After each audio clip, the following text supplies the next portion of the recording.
24th of July 2013 was the 70th anniversary of the Operation Comora, during which the Allies for the first time applied a so-called carpet bombing. The operation lasted 1 week and represented historically the heaviest bombing raid. I wanted to visualize the sights the pilots had, and therefore I tried to fly over Hamburg approximately on the routes used by the bombers. The journey started in Peenemünde. Taking off from the airport of Peenemünde. Exactly the same way as the German military aircraft were taking off from here during World War II and the East German and Soviet aircraft during the Cold War. We wanted to turn right to fly alongside the coast, but the tower turned us back to avoid our overflying a bird sanctuary on the beaches, so you can see our hesitation before we turned inland. To the right is the river Peene, which separates the island of Usedom from the mainland. Further to the east, the island is split by the German-Polish border.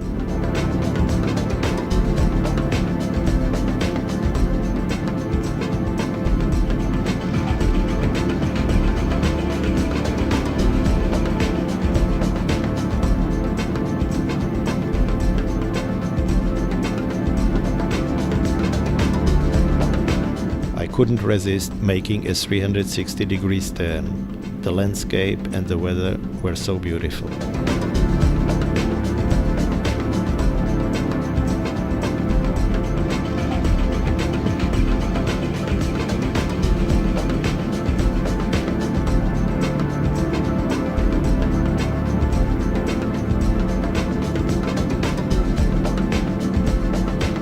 We had dinner the evening before at this marina of Karlshagen.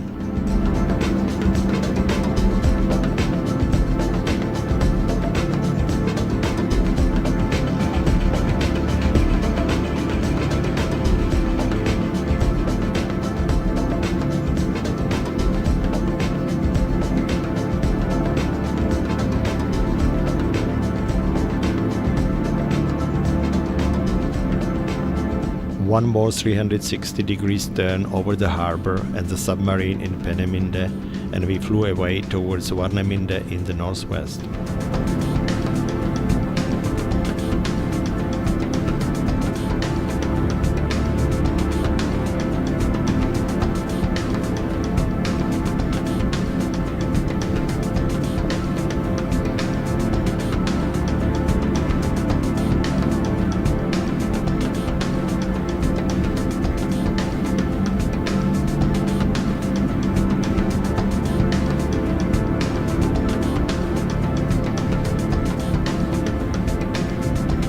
The river Warnow enters the Baltic Sea here.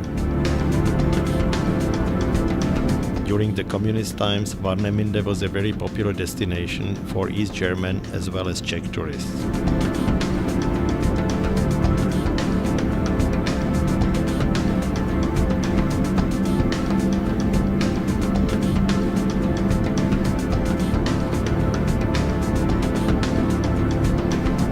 Landing on the grass airfield of Heist at Hamburg.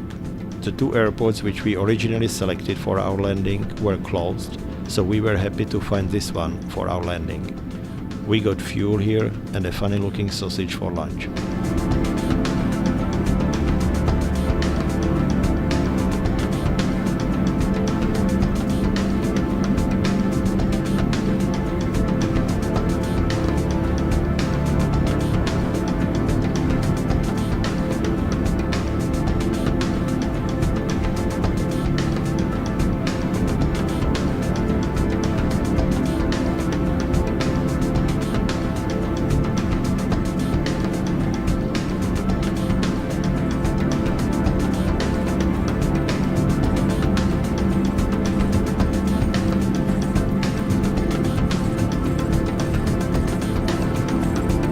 To the right you can see the Airbus factory airport where the A320 aircraft as well as the largest passenger aircraft in the world, A380, get delivered to their customers. We wanted to land here, but we didn't get a permission from the airport despite the fact it was Saturday and there was no traffic. First sights of Hamburg. The pilots of the American bombers who flew here during the day in July 1943 must have had a similar view.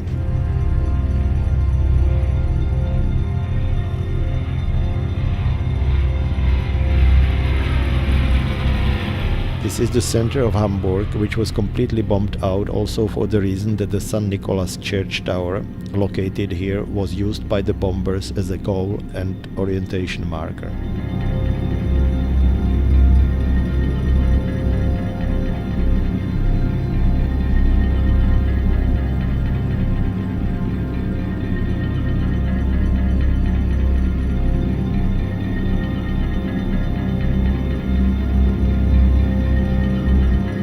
Here you can see the newly built railway and road bridges across the river Elbe.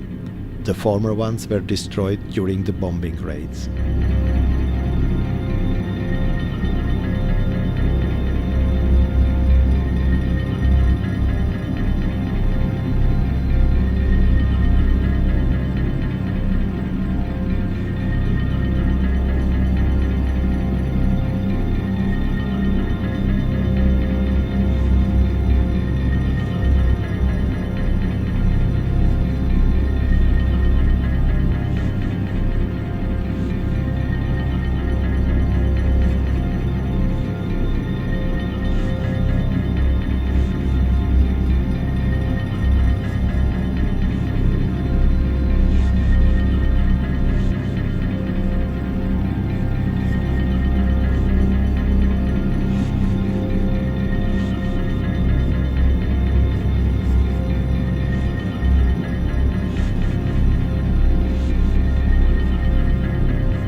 Here the river Elbe flows into the North Sea. The island of Helgoland lies about 50 kilometers to the north from here.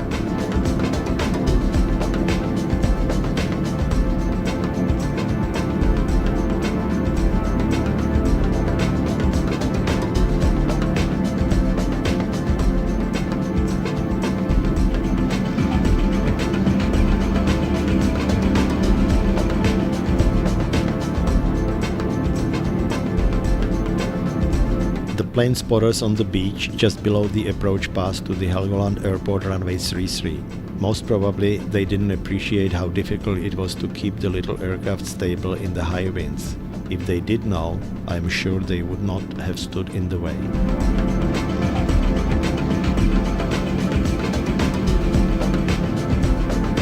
During our departure from Helgoland, a seagull nearly destroyed our pitot tube. Fortunately, it missed it by an inch.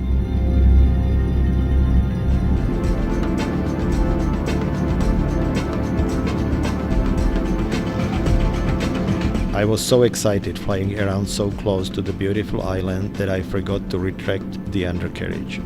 To fly around the island took about 5 minutes. We repeated it twice and then we flew away towards the heavy clouds over the mainland.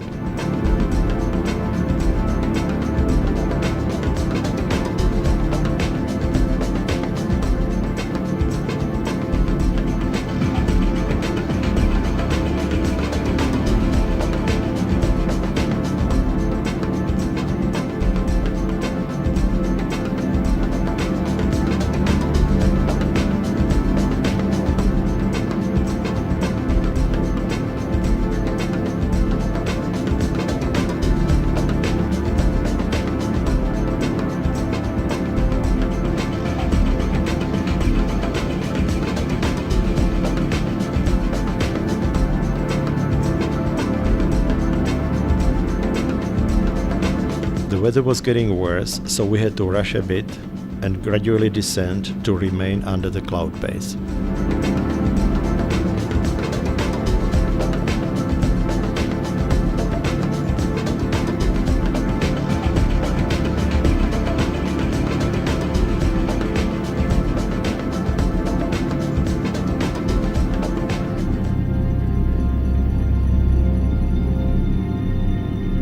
Approaching Bremen, which was also a target of many Allied bombing raids.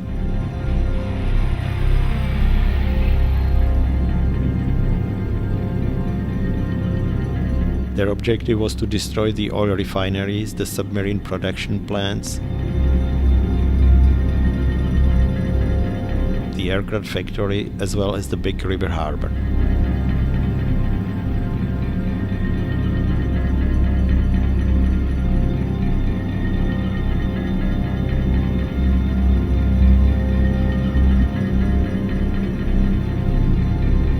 The airport of Bremen is very close to the city center.